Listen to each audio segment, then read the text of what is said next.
come on. Okay, what you want to do is grab the stone, that one right there, yeah, and just give it a good toss, and let's see if we can skip it across the water. No, you got to use the flat side. And just imagine it jumping across the Jordan.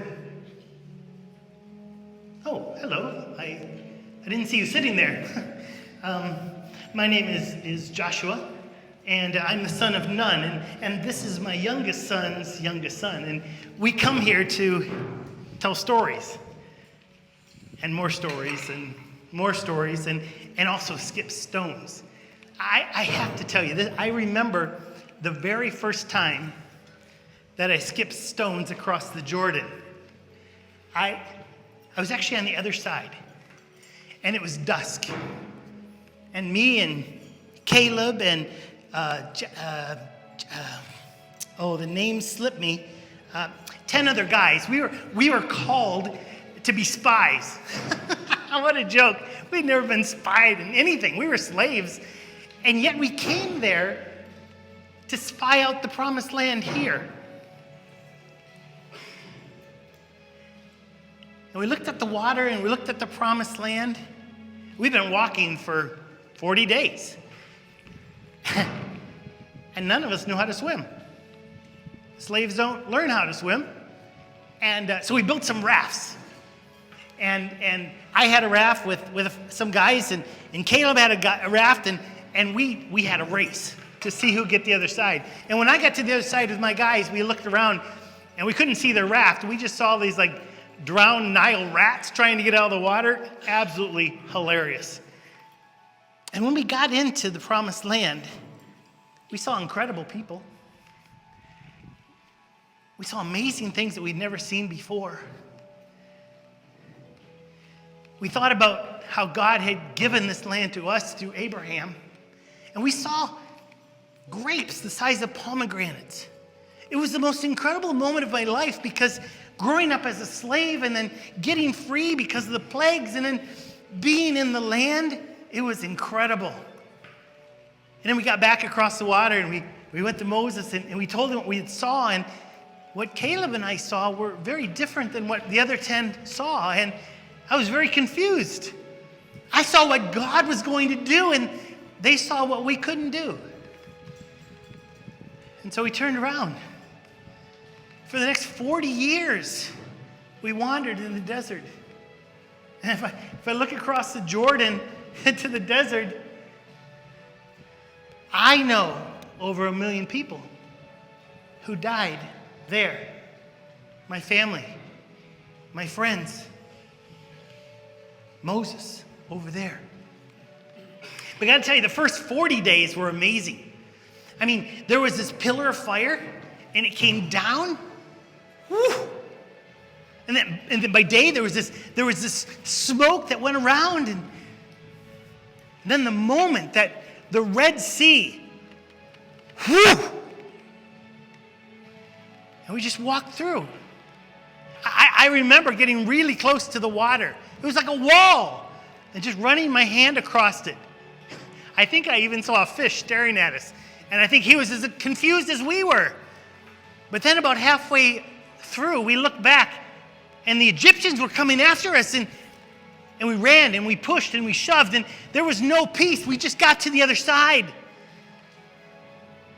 And then this incredible noise as the water clapped, and the Egyptians were no more. For a very long time, no one said anything. It was silent. And then Moses' sister began to sing. And we joined her. And we came to this place, and we thought we were going in. It was the second greatest moment of my life to see what God did with the water. But then, what's that? Yeah, throw another one. The greatest moment was what happened right here. Right here. You see, Moses had died, and we were asked to come in. We came to the water, and everyone was expecting to see the same thing. Jordan River. Whew! Didn't happen. Everyone heard the stories, but it didn't happen. And I said to the priest, pick up the ark. You guys go first. Now, they were a little nervous because it was a flood stage. It was huge. And they went to the edge. They got closer. They looked at the water, and they looked at me, and I did this. And they took a step and looked at me, and I did this. And they put their feet in the water, and you know what happened? Nothing. Nothing happened. And they went farther and farther. They were carrying the ark. They were carrying the representative God into the water. And when they got up to their knees,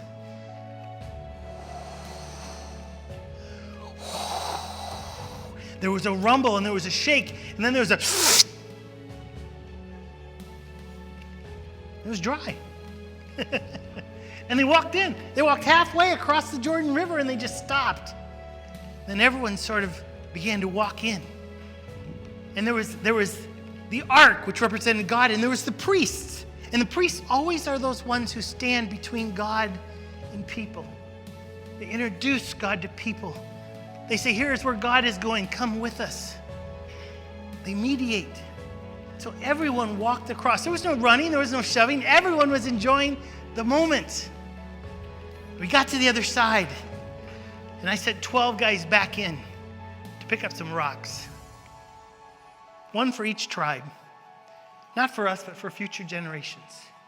And there was Eno from the tribe of Judah. And he went and he grabbed the biggest rock. It was like half underground and half above ground.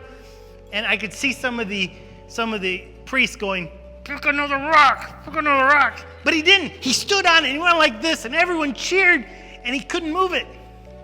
And he started digging. Started pushing, started digging, started pushing, started digging, started pushing, and he rolled it.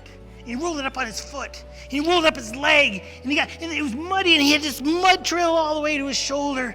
And then slowly, he walked towards us. He walked up on shore. He walked right over there, and he dropped it. And there was this rumbling, there was this shaking, like the earth moved. And then the priests in the ark came on shore. And just as they stood, I knew what the rumbling was because the water in the distance had started running again. And it was like it was on a mission, and it ran past us. And we built that pile of stones so you could remember what God did. Those came from the center of the Jordan. And the priests led us through. Because that's what priests do. They hold on to God, and they take a hold of us, and they move. Now that you know the story, pass it on. Now that you know the story, pass it on.